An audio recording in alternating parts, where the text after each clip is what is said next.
ইব্রাহিম। আজকে একটা ওয়াশিং মেশিনের কথা বলবো, স্যামসাং ব্র্যান্ডের 9 KG front loading washing machine. এই ওয়াশিং মেশিনটা কীভাবে অপারেট করা লাগবে এটা আমি একটু এটা নিয়ে আলোচনা করব। শুরুতেই আমরা কাপড় দিব, ভিতরে কাপড়টা দিব। দেওয়ার সময় একটু খেয়াল রাখতে হবে যেন কাপড়টা বাইরে না থাকে, এই ডোরের সম্পূর্ণ ভিতরে গেছে কিনা এটা একটু খেয়াল রাখতে হবে। কাপড় দেওয়ার পরে পরিমাণ মতো এখানে ডিটারজেন্ট দিতে হবে। এটা হচ্ছে ডিটারজেন্ট বক্স, এটা হচ্ছে পাউডার ডিটারজেন্ট, মাঝেরটা হচ্ছে সফটনার, আর ডান পাশেরটা হচ্ছে লিকুইড ডিটারজেন্ট। এটা হচ্ছে পরিমাণ মতো দিতে হবে। আপনি তারপর হচ্ছে আমি পাওয়ারটা অন করব। এখানে হচ্ছে পাওয়ার বাটন আছে, আমি পাওয়ারটা অন করলাম। অন করলে হচ্ছে লাইনটা আসবে। আচ্ছা, লাইন আসলে আমরা শুরুতেই যেই প্রোগ্রামে দেখছি 15 মিনিট কুইক ওয়াশ, এটার কাজ হচ্ছে ইমার্জেন্সি ওয়াশ। এইখানে 2টা প্যান্ট 2টা শার্ট এতটুকুই কাপড় দেওয়া যাবে, এর বেশি দেওয়া যাবে না। এটা হচ্ছে 15 মিনিটে আপনার হচ্ছে ওয়াশ প্লাস হচ্ছে 80% ড্রাই করে দেবেন। আচ্ছা, তার নিচে হচ্ছে আমরা ডেলি ওয়াশ দেখতে পাচ্ছি।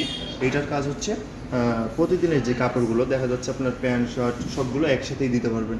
এগুলো দেখা যাচ্ছে নর্মালি আলাদা আলাদা ওয়াশ করা হয় না, ওই প্রতিদিনের যে কাপড়গুলো জমে সব তো একসাথেই দেওয়া হয়, তার জন্য প্রতিদিন ডেলি ওয়াশ দিয়ে ওয়াশ করতে হবে। এরপরে হচ্ছে আপনার শীতের কাপড়ের জন্য হচ্ছে উল আছে, এটা দিয়েও আপনি ওয়াশ করতে পারেন। আলাদা আলাদা অপশন আছে, আপনি চাইলে আলাদা আলাদা ওয়াশ করতে পারবেন। আর তারপরে অনেক কাপড় থাকে যেগুলো হচ্ছে রং ওঠে, যেসব কাপড়ের রং ওঠে তার জন্য আলাদা অপশন আছে, সেটা হচ্ছে কালার্স।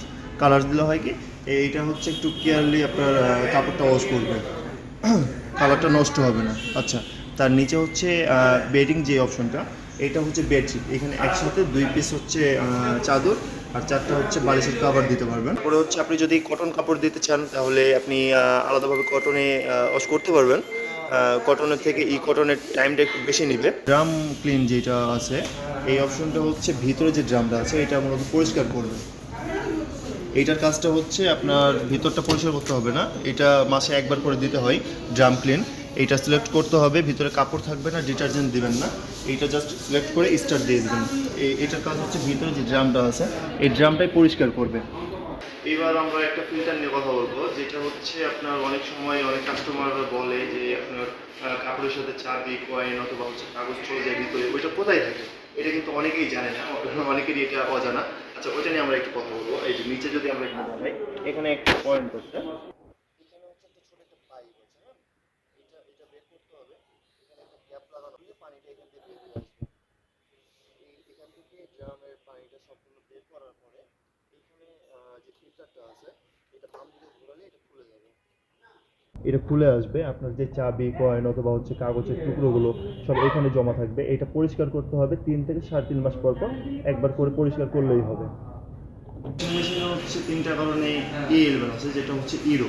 এটা কেন আছে? এটা হচ্ছে 1 নাম্বার পানির লাইন। দেখা যাচ্ছে যে আপনার এটা রানিং অবস্থায় অনেক সময় ট্যাঙ্কের পানি শেষ হয়ে যায়, এইরকম কোনো প্রবলেম দেখা যায় যে আপনার ইলেভেন আসতেছে, ফার্স্টে চেক করতে হবে পানির লাইনটা যে ঠিক মতো পানি আসতেছে কিনা। যদি পানি না আসে তাহলে হচ্ছে এখানে সিগন্যাল দেবে, একটা সাউন্ড করবে, আর হচ্ছে এখানে ইরোর আসবে, ঠিক আছে। আর 2 নাম্বার হচ্ছে ইলেকট্রিসিটি, যদি ভোল্টেজ আপ ডাউন করে তাহলে হচ্ছে এখানে সিগন্যাল দেবে, ইরোর আসবে। আর 3 নাম্বার হচ্ছে আউটলাইন, যেটা হচ্ছে ড্রেন লাইন। আপনার পানিটা যেটা বের হয়ে যাবে, ওখানে যদি কোনো রকম ব্লক হয়ে যায়, পানি যদি বের হতে না পারে তাহলে হচ্ছে এখানে সিগন্যাল দেবে, এখানে হচ্ছে ইরোর আসবে। আমরা যখন এটা স্টার্ট করবো এটা অটোমেটিক পানি নিবে, অটোমেটিক পানি ছেড়ে দেবে, post time, rest time, spin time ও হচ্ছে অটোমেটিক নিবে। হ্যাঁ, এখানে আলাদা করে আমাদের আর কিছু সিলেক্ট করতে হবে না। ও ফার্স্টে কাপড়টা ওজন করবে, ওজন করার পর ও যা যা প্রয়োজন ও হচ্ছে অটোমেটিক নিয়ে নেবে। এরপরেও যদি আপনারা আলাদাভাবে কিছু সিলেক্ট করতে চান সেটাও করতে পারবেন, এখানে ম্যানুয়ালি করতে পারবেন, সমস্যা নেই। এখানে হচ্ছে টেম্পারেচার একটু দেখান, টেম্পারেচার এখানে কন্ট্রোল করতে পারবেন। যেমন হচ্ছে এখন আছে 60°C, আপনি এটা চাইলেই বাড়াতে পারবেন, কমাতে পারবেন। এটা ক্লিক করলে এটা বাড়বে। আচ্ছা, এখানে স্পিনও বাড়াতে পারবেন, এটা কমাতে পারবেন। আর দেখা যাচ্ছে যে আপনার স্টার্ট দেওয়ার সময় রানিং অবস্থা হচ্ছে কারেন্ট চলে গেছে, এইরকম অনেক সময় হয়। কারেন্ট যখন চলে যাবে এখানে ভয়ের কিছু নাই, এটা ওইভাবেই থাকবে, এখানে হাত দেওয়ার কিছু নেই। আপনার কারেন্ট আসলে এটা অটো স্টার্ট হয়ে যাবে, আপনার যেখানে অফ হয়েছিল ওইখানেই স্টার্ট হবে। তো আজকে এই পর্যন্তই, দেখা হবে ইনশাল্লাহ আগামী কোনো ভিডিওতে। ভালো থাকবেন, সুস্থ থাকবেন। আসসালামু আলাইকুম।